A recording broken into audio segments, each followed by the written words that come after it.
E aí pessoal, no vídeo de hoje vamos tratar do artigo 174 do Código Tributário Nacional, dedicado à prescrição. Nós já vimos no vídeo dedicado ao artigo 173 que a decadência e a prescrição, elas são separadas, elas são apartadas como causas de extinção do crédito tributário pelo lançamento.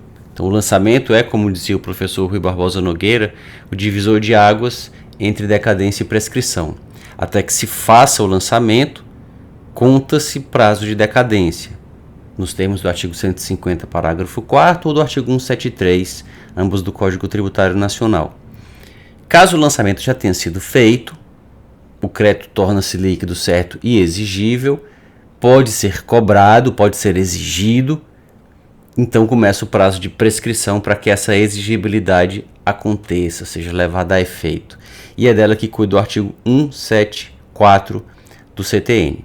Quando o artigo 174 se reporta à constituição definitiva do crédito, ele se reporta ou ele alude exatamente a que todas as etapas de revisão, de controle interno tenham sido concluídas.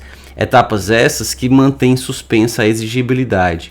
Nós sabemos que tudo que suspende a exigibilidade, suspende também junto com ela a prescrição.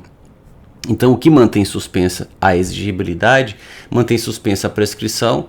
Então, se o crédito tributário está com reclamações e recursos pendentes de serem examinadas na via administrativa, não está ainda exigível o crédito tributário, portanto, não corre ainda um prazo de prescrição. Como diz o professor Hugo de Brito Machado, no seu curso de Direito Tributário, nesse caso, a rigor, nem temos uma hipótese propriamente de suspensão de exigibilidade que leve a uma suspensão da prescrição. A prescrição nem começa a correr. Ela só começa a correr com a constituição definitiva, como diz o caput do artigo 174, e, portanto, nessa condição, só quando do término do processo administrativo de controle interno da legalidade do lançamento é que inicia-se, fim do prazo que for dado ao contribuinte para que pague a quantia que tenha sido mantida, que tenha sido confirmada nesse processo administrativo, só depois de encerrado esse prazo é que inicia-se o fluxo do prazo prescricional.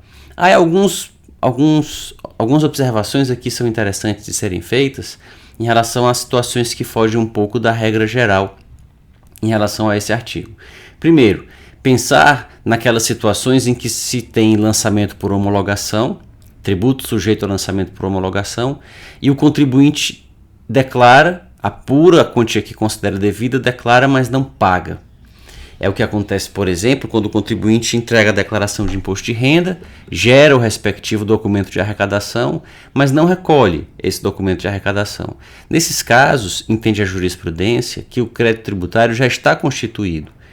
O apurar e declarar a quantia devida, em sendo aceita essa apuração pela autoridade, tem-se aí a consumação de um lançamento por homologação. E o fisco já pode cobrar.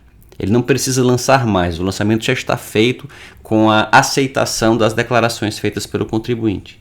Então, nessa situação, se já pode ser encaminhado para cobrança o valor que foi declarado e não pago, dispensando-se a feitura de um lançamento, porque o lançamento já existe. Nesse caso, então, já não se fala mais de decadência. Lembre-se do que se disse no início do vídeo, que o lançamento é o divisor de águas entre decadência e prescrição. Então, nesse caso, já começa a contar um prazo de prescrição. Declarado e não pago o tributo, já tem início a prescrição, que terá como termo inicial o vencimento do tributo, se o vencimento for posterior à entrega da declaração, ou a entrega da declaração, se o vencimento for anterior a ela. Então, digamos que hoje, um contribuinte, em 2023, quando se faz esse vídeo, em junho de 2023, o contribuinte retifica uma declaração de 2021. E ao retificar, ele apura quantias devidas que não haviam sido declaradas à oportunidade, lá na época da entrega da declaração original. Só agora com a retificadora é que ele apura essas quantias. Então seria da entrega da retificadora que começaria o prazo de prescrição para a cobrança dessas quantias, se ele não as pagar nos moldes em que declarado. Agora, se o contribuinte entrega a declaração antes do vencimento, digamos que o contribuinte faz a declaração de imposto de renda em março, em abril, e o vencimento é só em maio, e o contribuinte, ao fazer a declaração, já entrega-a por um valor devido, mas não paga. A prescrição começa do vencimento. Então, declarado e não pago o tributo, no âmbito do lançamento por homologação, a prescrição se inicia do vencimento da dívida ou da entrega da declaração, o que for posterior. Essa é, inclusive, a orientação da jurisprudência em relação a esse assunto. Esse é um ponto em que a jurisprudência foi coerente, porque ela entendeu primeiro que o lançamento não era necessário e nisso ela favoreceu a Fazenda queria já desde logo cobrar as quantias que os contribuintes declaravam e não pagavam no lançamento por homologação. Mas depois, quando se colocaram questões ligadas ao prazo de decadência, ao prazo de prescrição, o fisco queria ainda ter um prazo de decadência para lançar essas quantias, caso fossem lançadas e não fossem pagas, ainda ter um prazo de prescrição para executá-las, e a jurisprudência disse não. Se eu admitir que as quantias declaradas e não pagas fossem desde logo cobradas, executadas, independentemente de qualquer formalidade adicional, então isso tem o outro lado da moeda, pau que bate em Chico, bate em Francisco, tem o ônus desse bônus, que é o de que já começa desde logo o prazo prescricional. E esse foi o entendimento do Superior Tribunal de Justiça. Os incisos do artigo 174, do parágrafo único do artigo 174, eles tratam de hipóteses em que essa prescrição é interrompida. Então, o despacho que ordena a citação na execução, o protesto judicial, qualquer ato que constitua em moro devedor ou qualquer ato inequívoco que importe reconhecimento do débito. É o caso, para a gente citar aqui um exemplo desse inciso 4, de um parcelamento. Quando o contribuinte faz um parcelamento, ele de modo inequívoco, ainda que de forma extrajudicial, ele reconhece o débito. Então, a feitura de um parcelamento, ela interrompe o prazo de prescrição. Enquanto o parcelamento for cumprido, ele mantém suspensa a exigibilidade, então ele mantém suspensa também a prescrição.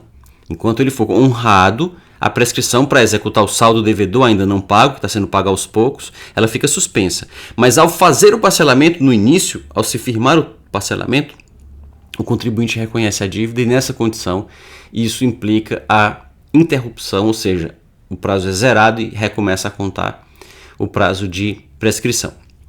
Se tiver gostado desse vídeo, não se esqueça de curti-lo, de deixar aqui nos comentários o que pensa a respeito desse assunto, outros aspectos da prescrição que gostaria de ver examinados. O tema da prescrição em matéria tributária é riquíssimo, existem inúmeros desdobramentos que podem ser tratados. No meu livro de processo tributário, eu trato de alguns desses desdobramentos. Existem vasta literatura, muitas obras que tratam desse assunto na doutrina. Fica aqui apenas uma provocação nesse vídeo, que tem um propósito de apenas introduzir e sinteticamente enunciar o teor de cada um desses dispositivos do código. Até um próximo vídeo.